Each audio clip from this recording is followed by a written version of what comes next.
할렐루야. 4월 29일 금요기도의 자리로 함께하신 우리 모든 반석의 성도님들 예수 그리스도 이름으로 사랑하고 환영합니다. 오늘 함께 나누실 하나님 말씀 우리 함께 살펴볼 텐데요. 갈라디아서 말씀 함께 살펴보겠습니다.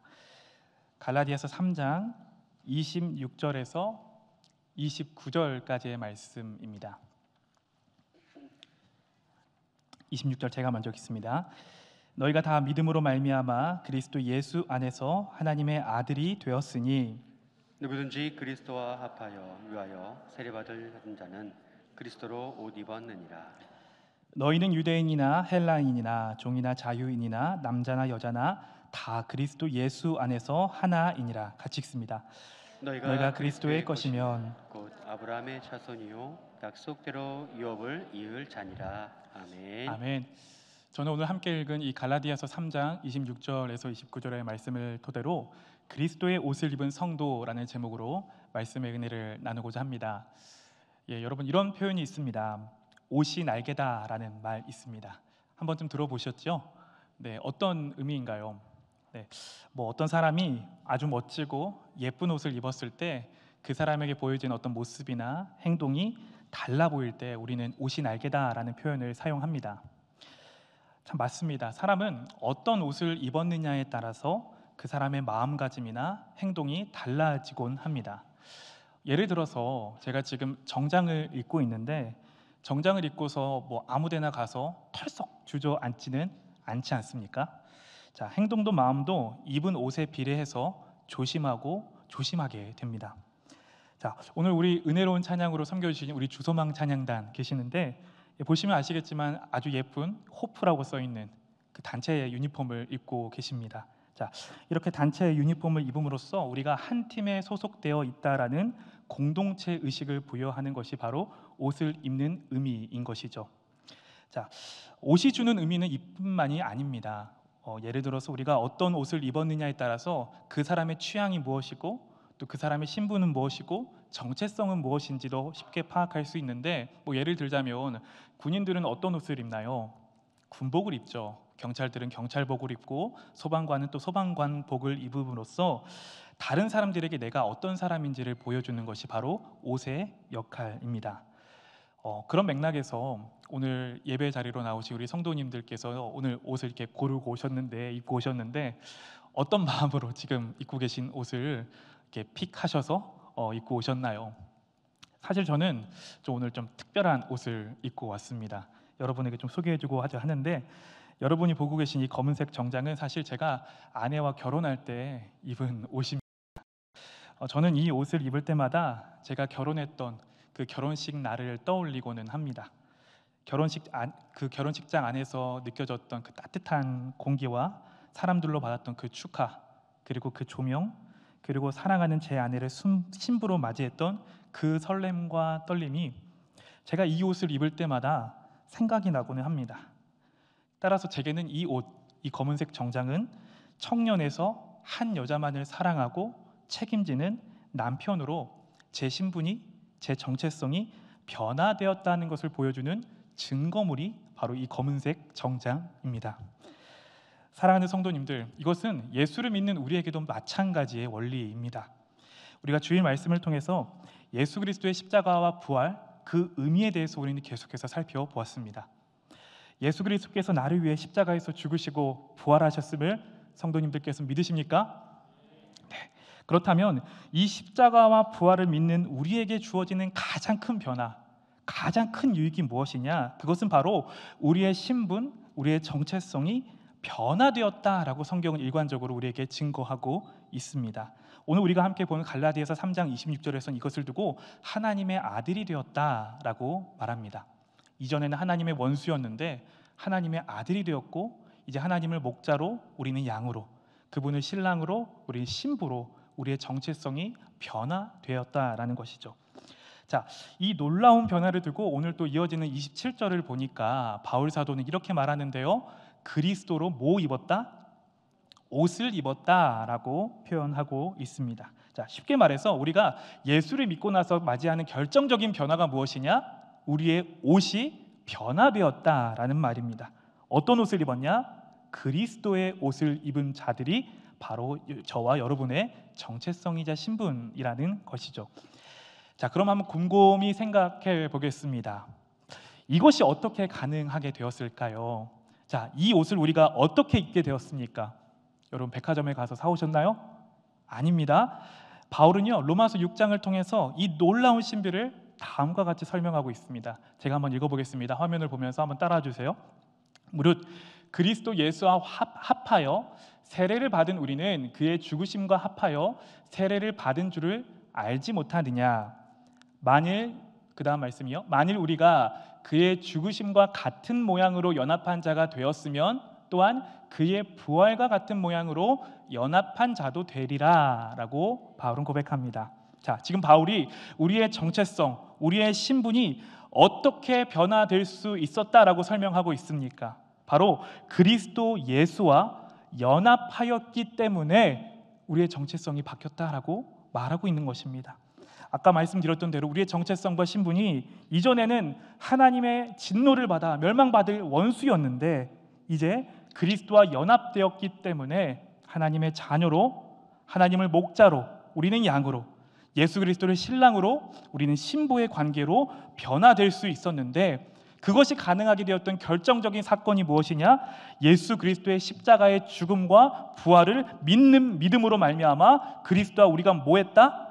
연합하게 되었기 때문에 가능했다라고 바울은 말하고 있습니다. 자, 이것을 오늘 우리가 읽은 본문을 통해서 다시 한번 살펴보자면 바울이 이렇게 말하는데요. 갈라디아서 3장 26절 27절 말씀 한번 여러분의 목소리로 크게 읽어주시길 바랍니다. 시작.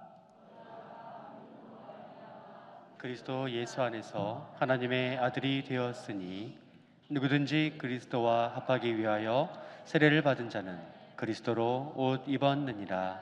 아멘. 사랑하는 성도님들, 저와 여러분은 예수 그리스도와 연합한 자들인 줄로 믿습니다. 예수 그리스도와 연합하였기 때문에 이제 우리가 입는 옷은 옛사람이 입었던 그 추악한 냄새나는 옷이 아니라 예수 그리스도의 옷이 입혀졌다는 사실을 굳게 믿으시는 성도님들 되시기를 바랍니다. 자, 그렇다면 구체적으로 우리가 그리스도를 옷 입었다라고 하는데 그 옷을 입었다라는 것은 무엇을 의미하는 것일까요? 자, 여기에서 우리가 이 개념을 이해하기 위해선 성경에서 말하는 의라는 개념이 무엇인지에 대해 이해가 필요합니다. 화면도 한번 띄워주시겠습니까? 한자. 혹시 한자 준비되었나요? 네, 안 돼 있으면 제가 말로 풀어드리겠습니다. 성경을 보면 의라는 개념이 있습니다. 이것을 오를 이의라고 하는데 오를 의의 이 한자를 보니까 나중에 한번 찾아보세요. 그러니까 양의 그 다음에 나아 자가 이렇게 위아래로 합쳐진 글씨가 바로 오를 의입니다. 그러니까 이것을 풀어보면 다음과 같은 의미입니다. 나라는 존재 위에 양이 얹혀져 있는 모습, 형상이 곧 의다, 오름이다라는 것입니다. 자, 그러니까 이것을 쉽게 말하자면 양의 가죽을 뒤집어 쓰고 있는 것이 바로 무엇이냐? 의라는 것입니다.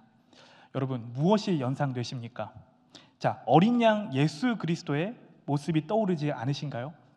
우리가 그리스도로 옷 입는다는 것은 바로 이런 말입니다. 죄인인 나라는 존재 위에 어린 양 대신 예수 그리스도를 뒤집어 쓰이는 것, 그것이 바로 그리스도로 옷을 입는다라는 것이죠. 자, 그러면 하나님 아버지께서는요, 나를 보는 게 아니라 내가 입은 그 옷, 어린 양 되신 예수 그리스도께서 이루신 그 의의 옷을 보시고 나를 용납해 주시고 받아 주신다라는 말입니다. 자, 이것이 바로 성도된 우리에게 주어진 영광스러운 의의 옷이고 예수 그리스도의 옷입니다. 자, 그렇다면 그리스도로 옷을 입은 저와 여러분이 누리는 영적인 축복이 과연 무엇일까요? 자, 그것은 그리스도로 옷 입기 전에는 우리가 하나님과 우리 사이를 이런 관계로 이해를 합니다. 예를 들자면 내가 하나님께 무언가를 잘하고 무언가를 막 예쁨 받을 만한 행동을 해야지만 하나님께서 나를 사랑하시지, 내가 하나님께 그런 행동을 하지 않으면 하나님도 나를 그렇게 여기지 않아주시고 미워하실 거라는 오해 속에 하나님과 관계가 이루어진다라는 겁니다. 그러니까 쉽게 설명하자면 내가 예배 한번 빠지거나 내가 헌금 제대로 안 하거나 내가 성경 제대로 안 읽거나 기도 열심히 하지 않으면 하나님께서 나를 사랑하지 않는다라고 생각하는 것이죠. 만약 그렇지 않으면 하나님께서 나를 벌 주시는 하나님으로 여기면서 아주 두려워하는 마음으로 어쩔 수 없이 신앙생활을 하게 된다라는 말입니다. 이것을 지난 수요일날 박병은 실장님께서 오셔서 이렇게 설명하셨는데요. 하나님과 우리가 계약 관계에 놓였다. 마치 계약한 것처럼 하나님과 계약을 어기며 혼내시는 분으로 이해한다라는 의미입니다. 자, 이것이 바로 오늘 바울이 이 갈라디아를 교회를 향해서 질책하고 있는 내용이기도 합니다. 갈라디아 지역의 교회 안에 이 유대주의자들, 거짓 교사들이 자꾸만 다른 복음을 전합니다. 예수로, 우리 찬양 고백했는데 예수로만 충분하지 않다. 예수로만 충분하지 않고 거기에 뭘 더해야 된다. 율법을 지켜야 되고 할례를 받아야 된다라는 다른 복음을 전하자 그 갈라 지역 안에 있는 교인들이 혹하고 넘어갔던 것이죠. 그래서 바울이 그 교회를 향해서 이렇게 질책합니다. 갈라디아서 3장 1절에 3절 말씀 제가 읽겠습니다. 화면 한번 봐주세요. 어리석도다 갈라디아 사람들아, 내가 예수 그리스도께 십자가에 못 박히신 것이 너희 눈앞에 밝히 보이거늘 누가 너희를 꾀더냐? 내가 너희에게서 다만 이것을 알려 하노니 너희가 성령을 받은 것이 율법의 행위로냐 혹은 듣고 믿음으로냐? 너희가 이같이 어리석으냐? 성령으로 시작하였다가 이제는 육체로 마치겠느냐라고 말하며 자꾸 예수 그리스도에 뭘 더하려고 하는 그 갈라디아 지역에 있는 교회인들을 향해서 바울이 지금 따끔하게 질책을 하고 있는 것입니다. 자, 그렇다면 이제 그리스도로 옷 입은 사람들을, 그 사람들이 누리는 영적인 축복이 무엇이냐? 앞서 말했던 것과 같이 하나님과 나 사이의 관계를 그렇게 이해하지 않습니다. 완전히 다릅니다. 내가 하나님 앞에서 어떠한 공로를 세웠는지 세우지 못했는지는 전혀 중요하지 않습니다. 왜냐하면 죄인인 내가 하나님 앞에 설 수 있는 유일한 근거는 내가 뭘 열심히 해서, 뭘 잘해서 나의 공로 때문에 서는 것이 아니라 우리 주님께서 십자가 위에서 죽으시고 부활하셔서 다 이루신 그 공로에 근거하고 있다라는 것을 굳게 믿고 있기 때문입니다. 이것을 다른 말로 하자면 하나님과 우리 사이가 언약의 관계로 맺어져 있음을 붙드는 자들이기 때문에 그렇다라는 거죠. 그래서 내가 실패할지라도 언약에 신실하신 하나님께서 실패한 우리를 끝까지 이끌어 가심을 믿는 자들이기 때문에 그렇습니다. 그래서 하나님께서 이제 우리를 보실 때에 우리의 옷이 냄새나고 더러운 내 모습을 보시는 것이 아니라 머리끝부터 발끝까지 지금 나를 다 덮고 계시는 그 그리스도의 옷을 보시고 의롭게 여겨주셨다는 것을 믿고 알기 때문에 더 이상 두려워한 마음으로 신앙생활하지 않게 된다라는 것입니다. 성도님들께서도 다들 이런 마음으로 우리 주님 사랑하고 섬기고 계시는 줄로 믿습니다. 자, 이것이 바로 그리스도와 연합한 사람들, 그리스도로 옷 입은 사람들이 누리는 영적인 축복입니다. 오늘 이 밤 여러분께서도 우리 성령 하나님께서 이 은혜가, 이 진리가 깨달아지게 되는 이 밤 되시기를 예수님의 이름으로 간절히 축복합니다. 자, 그러면 두 번째로 이렇게 그리스도로 옷 입은 자들인 우리 안에 일어나는 변화가 무엇이냐? 그 결정적인 변화에 대해서 바울은 3장 28절에서 다음과 같이 말하고 있습니다. 우리 한번 같이 읽어보겠습니다. 화면을 보시고 함께 읽습니다. 시작. 너희는 유대인이나 헬라인이나 종이나 자유인이나 남자나 여자나 다 그리스도 예수 안에서 하나이니라. 아멘. 지금 바울이 그리스도로 옷 입은 사람들, 저와 여러분을 맞이하는 변화가 무엇이냐라고 했을 때 노란색 글씨를 보니까 다 그리스도 예수 안에서 뭐라고 말합니까? 하나가 되었다라고 말하고 있습니다. 여러분은 가족하면 어떤 모습이 먼저 떠오르십니까? 저는 가족이라는 말을 들으면 마음 한편이 참 따뜻해집니다. 아마 여기에 계신 분들도 다 같은 마음이 아닐까 생각해 봅니다. 가족은 항상 내 편이 되어주고 어떤 상황 속에서도 나를 지지해주는 그런 곳이기 때문에 그렇죠. 자, 그렇다면 우리가 어떻게 해야지 가족이 될 수 있을까요? 태어나면 가족이 되는 것이죠.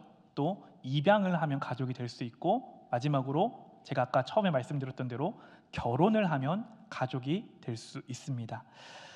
잠시 제 얘기를 말씀드리자면 아마 우리 결혼하신 남자분들은 다 그날을 떠오르실 겁니다. 제가 결혼을 허락을 받기 위해서 처음 이 와이프의 부모님을 방문했던 날이 저는 아직도 생생하게 기억이 납니다. 자, 그때를 생각해 보면 차린 그 밥상을 보고 놀랬습니다. 그리고 밥이 입으로 들어가는지 코로 들어가는지 모를 정도로 많이 긴장했었습니다.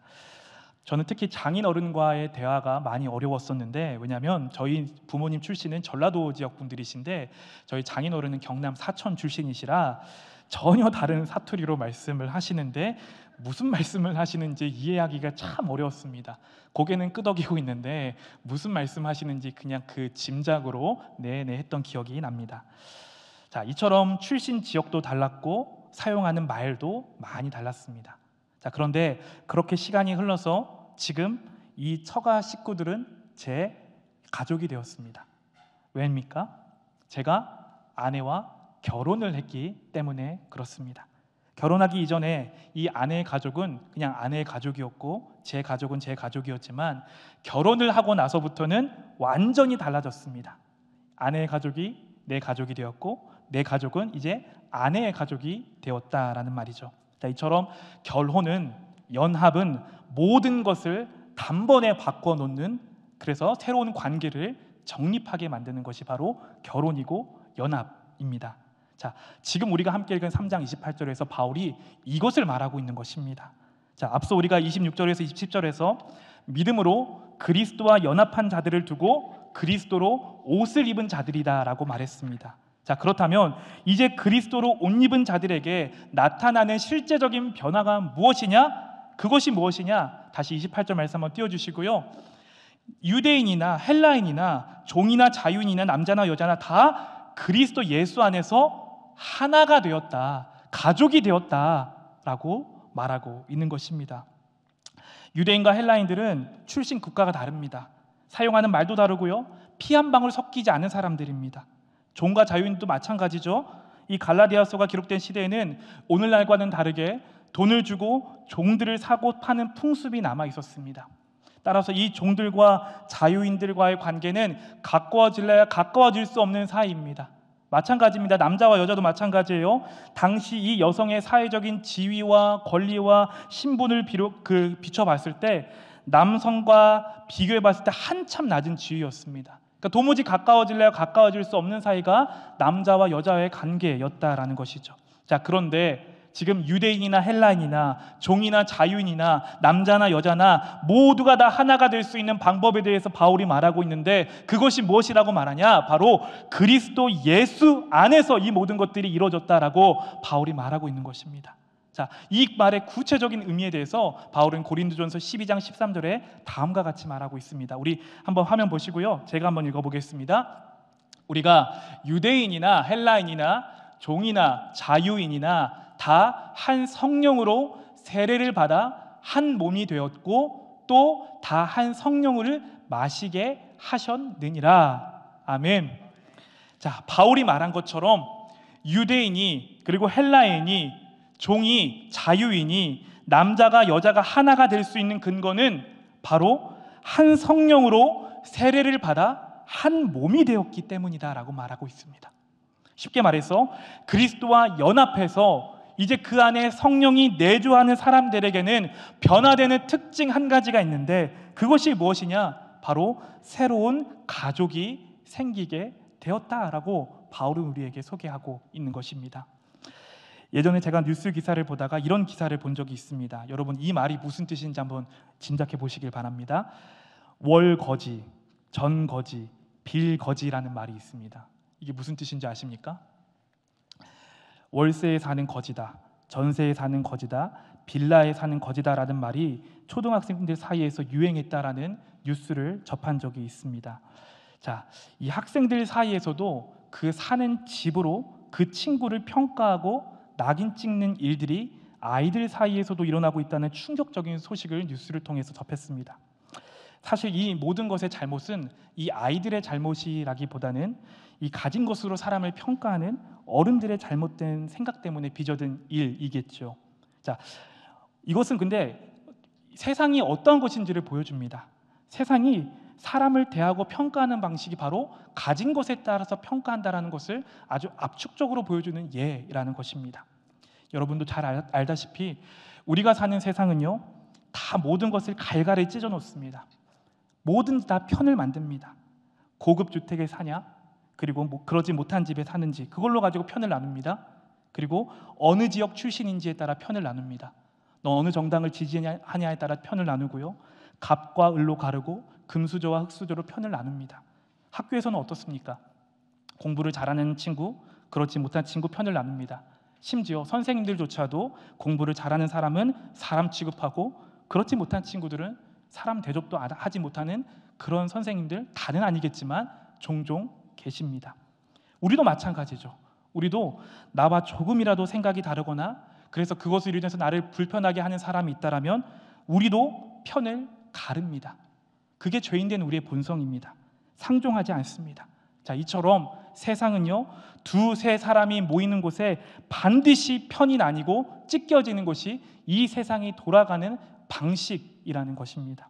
하지만 여러분, 그리스도의 피값으로 사신 교회는 그런 것이 아닌 줄로 믿습니다. 교회는 세상과 달리 참 독특한 곳입니다. 이 세상 어디에서도 이 교회와 같은 곳이 없습니다. 어린아이에서부터 노인 세대에 이르기까지, 그리고 가난한 사람이든지 부자이든지 많이 배웠든지 많이 배우지 못했든지 한국 사람이든지 외국 사람이든지 어떤 출신이든지를 다 뛰어넘어서 모두가 다 그리스도 예수 안에서 함께 모여 예배하고 교제할 수 있는 곳이 바로 교회라는 공동체입니다. 여러분, 이게 어떻게 가능하게 되었습니까? 앞서도 우리가 말했던 것처럼 저와 여러분이 그리스도로 옷을 입었기 때문에 가능하게 되었다라는 것입니다. 그리스도 예수와 연합하였기 때문에 가능하게 되었다라는 것입니다. 그래서 이제 예수 그리스도를 머리로 둔 자들에게는 한 성령 안에서 한 몸이 되었고 하나가 된 존재임을 믿는 자들로 우리가 변화되었기 때문에 가능하다라는 것입니다. 예수님과 결혼한 저와 여러분이 그리스도의 옷을 입고 새로운 가족으로 이제 다시 태어났기 때문에 우리는 편을 나누고 갈갈에 찢어지는 자들이 아니라 누군가의 곁이 되어줄 수 있는 자들로 변화될 수 있다라는 사실입니다. 저는 말씀을 준비하면서 우리 서울 반석교회가 그런 교회가 되기를 소망해 봤습니다. 출신과 지역과 돈과 학벌과 재능과 외모로 사람들 사이를 갈라놓고 편을 나누는 이 세상의 모습이 우리 안에도 혹시 있다면 과감하게 잘라내버리고 우리 교회가 누군가의 곁이 되어주는 교회가 되기를, 그런 성도님들이 되기를 소망해 봅니다. 그래서 우리 예배 안에, 우리 공동체 안에 유대인이든 헬라인이든 종과 상전이든 남자든 여자든 모두가 예수 그리스도 안에서 하나가 되는 교회, 그래서 도무지 용서할 수 없는 그 원수마저도 사랑하고 용서하고 그들과의 막힌 담을 다 허물며 연약한 자들의 곁이 되는 그런 귀한 사명 감당하는 교회가 우리 서울 반석교회 되기를 간절히 소망해 봅니다. 그것이 바로 그리스도로 옷 입은 자들에게 맡기신 주님의 사명임을 기억하시는 여러분 모두가 되시기를 주님의 이름으로 축복합니다. 자, 마지막으로 그러면 우리가 그리스도로 옷 입은 자들에게 주어지는 변화 한 가지가 더 있습니다. 우리 29절 말씀 한번 화면을 보면서 같이 읽어보겠습니다. 시작. 너희가 그리스도의 것이면 곧 아브라함의 자손이요 약속대로 유업을 이을 자니라. 아멘. 바울은 말합니다. 그리스도로 옷 입은 자들에게는 이제 이런 변화가 나타나는데 바로 마지막 부분을 보니까 약속대로 유업을 이을 자가 되었다라고 말하면서 쉽게 말해서 이들이 예수 그리스도로 옷 입은 자들의 삶의 목적, 사명이 달라지게 되었음을 바울은 우리에게 알려주고 있습니다. 여러분의 이해를 돕기 위해서 이 말씀을 쉬운 성경으로 한번 가지고 와봤습니다. 29절 말씀 한번 화면을 보면서 따라와 주세요. 여러분은 그리스도에게 속한 사람입니다. 그러므로 여러분은 아브라함의 자손입니다. 하나님께서 아브라함에게 하신 약속대로 여러분은 하나님께서 주시는 모든 복을 받습니다. 아멘. 이게 무슨 말이냐? 그리스도와 연합한 사람은 곧 그리스도께 속한 사람이고 그 사람들은 아브라함의 자손인데 그 하나님께서 아브라함에게 하신 약속대로 모든 복을 받는 사람들이 누구냐? 바로 그리스도와 연합한 사람들, 그리스도로 옷 입은 사람들의 변화다 라고 바울은 우리에게 알려주고 있는 것이죠. 그렇다면 하나님께서 아브라함에게 허락하신 복이 무엇일까? 창세기 12장 2절에서 3절은 이렇게 말합니다. 제가 읽겠습니다. 내가 너로 큰 민족을 이루고 내게 복을 주어 내 이름을 창대하게 하리니 너는 복이 될지라. 너를 축복하는 자에게는 내가 복을 내리고 너를 저주하는 자에게는 내가 저주하리니 땅의 모든 족속이 너로 말미암아 복을 얻을 것이니라 하신지라. 아멘. 여러분 보십시오. 말씀을. 하나님께서 이 아브라함에게 주신 복이 무엇이냐? 무엇을 더 가지고 무엇을 더 소유해야지만 소유의 풍족함에서 오는 복이 아니었습니다.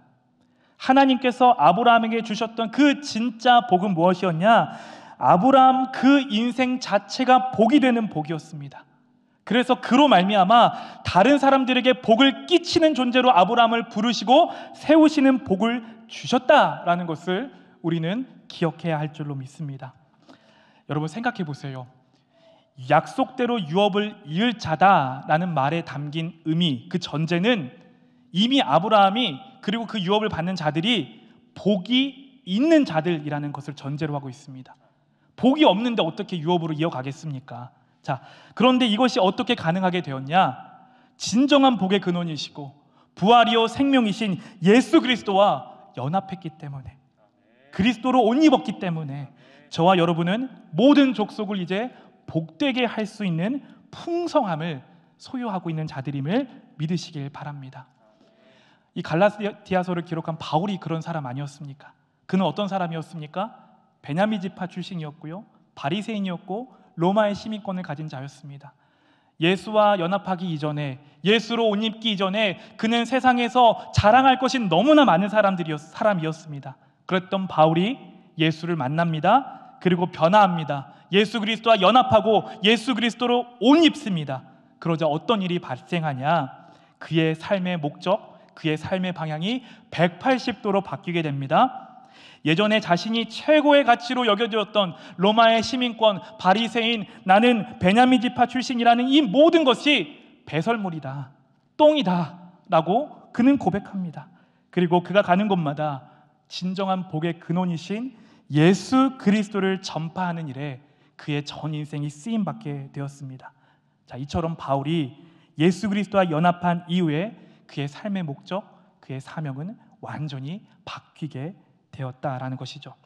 소망하기는 오늘 이 금요 기도의 자리에 참석하신 모든 성도님들 가운데도 하나님께서 아브라함에게 주시는 이 복이 되는 복이 여러분에게도 동일하게 임하는 이 밤 되기를 축복합니다. 이것이 바로 우리가 붙들어야 할 진리입니다.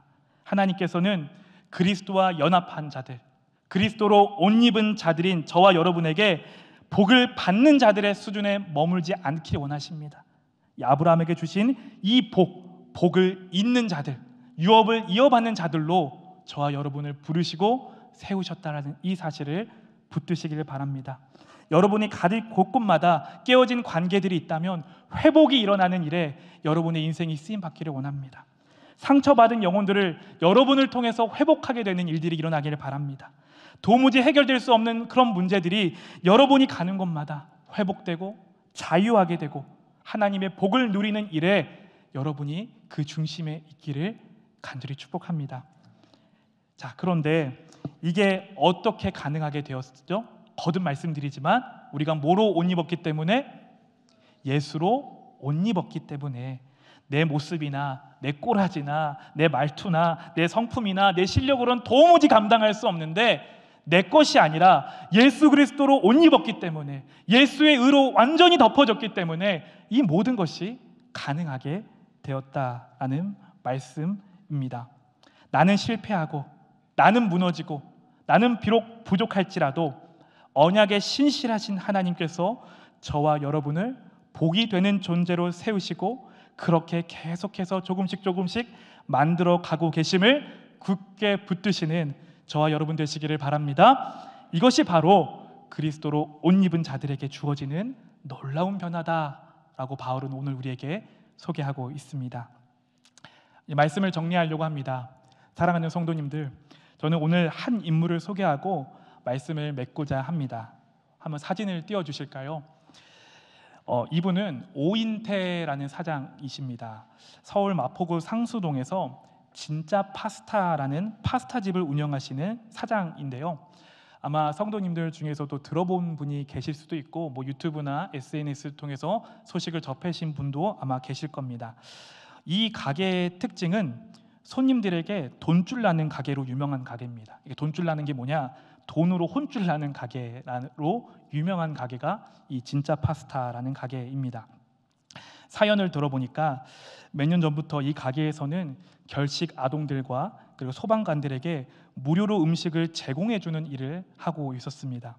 그런데 이 사장이 이 일을 하게 된 결정적인 원인이 있었습니다. 그게 무엇이었냐면 그가 구청에 볼일 때문에 우연히 갔다가 결식 아동 꿈나무 카드라는 것이 있다라는 것을 알게 되었습니다. 그런데 이 꿈나무 카드는 무엇이었냐면은 이 결식하는 우려가 있는 이 저소득층 가정의 아이들에게 나라에서 발급해주는 일종의 급식 카드인데, 이 카드가 가맹된 식당에 가서 이 카드를 보여주면 이 저소득층 아이들이 5,000원 한도 내에서 한 끼 식사를 할 수 있다라고 합니다. 여러분 가늠이 되십니까? 식당에 가도 지금 기본이 8,000원, 9,000원인데 5,000원밖에 사용할 수 없는데 이 문제는 무엇이었냐면 가맹 식당도 많지 않았고 식사 금액도 현실적이지 않아서 이 아이들이 식사를 하러 갈 때마다 식당 주인의 눈치를 봐야 된다라는 문제를 이 오인태 사장이 캐치했다라는 것이죠. 그래서 이 대표가 고민한 끝에 이 꿈나무 카드를 가지고 자신의 식당에 오는 아이들에게 밥값을 받지 않기로 결정했답니다. 그리고 2019년 7월 2일부터 이런 선행 이벤트를 계속해서 시작해서 지금까지 이어오고 있다라고 합니다. 자, 이런 이 오 대표의 선행이 전국 각지에 퍼지게 되면서 알려지게 되면서 나비 효과를 일으켰습니다. 그의 이 선한 행보를 전해들은 전국 각지의 자영업자들이 결식아동 돕기에 동참하게 되었던 것이죠. 지금은 카페나 음식점이나 사우나나 미용실이나 극장이나 컴퓨터 학원 등등 아주 수많은 직종에서 이 결식아동들을 돕겠다라는 자원하는 손길들이 넘쳐나고 있다라고 합니다. 그래서 이들이 하는 운동을 두고 한번 사진 다시 띄워주시겠습니까? 그 가게들을 두고 이렇게 말하고 있어요. 지금 사진 보이실지 모르겠는데 선한 영향력 가게다라고 말하고 호칭하고 있습니다. 제가 아무리 찾아봐도 이분이 예수님을 믿는 사람인지 아닌지에 대해서는 확인할 길이 없더라고요. 자, 그런데 중요한 것은 이 오인태 사장께서 펼치고 계시는 이 운동, 선한 영향력이라는 운동은 어쩌면 우리 그리스도인들이, 그리스도로 옷 입은 우리들이 마땅히 본받아야 할 모습이다라고 생각합니다. 돈 벌어서 자신보다 더 어려운 처지에 있는 자들에게 사용하는 이 모습, 그리스도로 옷 입은 우리들이 본받아야 하는 모습이 아닐까라고 생각해 봅니다. 사랑하는 성도님들, 여러분은 왜 돈을 버십니까? 여러분은 왜 공부를 하십니까? 여러분은 지금 무엇에 여러분의 시간을 많이 사용하고 계십니까? 여러분에게는 어떤 재능이 있으십니까? 자, 예수님과 연합하기 이전에는요, 내가 이 세상을 살아가는 목적이, 공부하는 목적이, 내가 돈을 모으는 목적이, 시간을 사용하는 목적이 다 나에게 집중되어 있습니다. 내가 좋은 학교 들어가야 되고, 내가 돈 많이 벌어서 아파트 평수 넓혀야 되고, 내가 배기량 높은 차 타야 되고, 다 나에게 집중되어 있습니다. 그런데 예수 그리스도 안에서 예수 그리스도께서 입혀주신 옷을 입고 새로운 정체성, 새로운 변화된 사명을 가진 우리에게는 이제 이 목적이 달라졌습니다. 내가 공부를 하는 목적도, 내가 돈을 버는 목적도, 시간을 사용하는 모든 우선순위도 먼저는 하나님께는 영광이고 예수 그리스도를 모르는 자들에게 이제 이 바울이 말했던 것처럼 하나님의 복을 흘려보내는 통로의 역할을 감당하는 삶, 그것이 바로 예수 그리스도로 옷 입은 저와 여러분에게 주어진 사명인 줄로 믿습니다. 마지막으로 말씀 한 구절 보고 마칠 텐데요, 사도 요한은 주님이 다시 오시는 그날에 우리가 입게 될 옷에 대해서 다음과 같이 소개하고 있습니다. 우리 이 말씀 한번 같이 읽어보겠습니다. 요한계시록 말씀 한번 화면 띄워주시고요, 없으면 제가 읽겠습니다. 요한계시록 말씀이에요. 19장 7절에서 8절입니다. 우리가 즐거워하고 크게 기뻐하며 그에게 영광을 돌리세.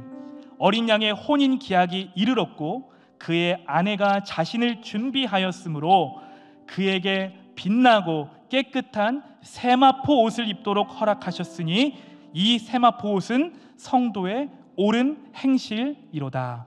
아멘. 사랑하는 성도님들, 우리 주님 다시 오실 줄로 믿습니다. 우리 주님 분명히 다시 오시겠다 약속하셨습니다. 신랑 되신 주님께서 다시 오셔서 신부된 저와 여러분, 우리 교회와 혼인잔치를 벌이실 그 영광의 날이 반드시 오실 것입니다. 바로 그때 여러분은 어떤 옷을 입고 신랑 되신 예수님 맞이하시겠습니까? 저는 이 말씀을 묵상하면서 이 장면이 떠올랐습니다. 마치 춘향전에 등장하는 춘향이가 그 변사또의 온갖 괴롭힘과 유혹을 이겨내고 내 사랑하는 이민 이몽룡이 돌아오기를 기다리고 마치 제외했던 것처럼, 그렇게 신랑을 기다렸던 그 춘향의 마음처럼, 신부의 마음처럼 우리 믿는 자들도 주님을 만날 준비를 잘하고 살아야 한다라는 말씀입니다. 그런 자들에게 신랑 되신 주님께서 다시 오셔서 빛나고 깨끗한 세마포 옷을 저와 여러분에게 입혀 주실 것입니다. 주님께서 입혀 주실 그 빛나고 깨끗한 세마포 옷을 입고 어린 양의 혼인잔치에 기쁨으로 참여할 날을 기다리며 신실하게 믿음으로 지켜내는 여러분 모두가 되시기를 우리 주님의 이름으로 간절히 축복합니다.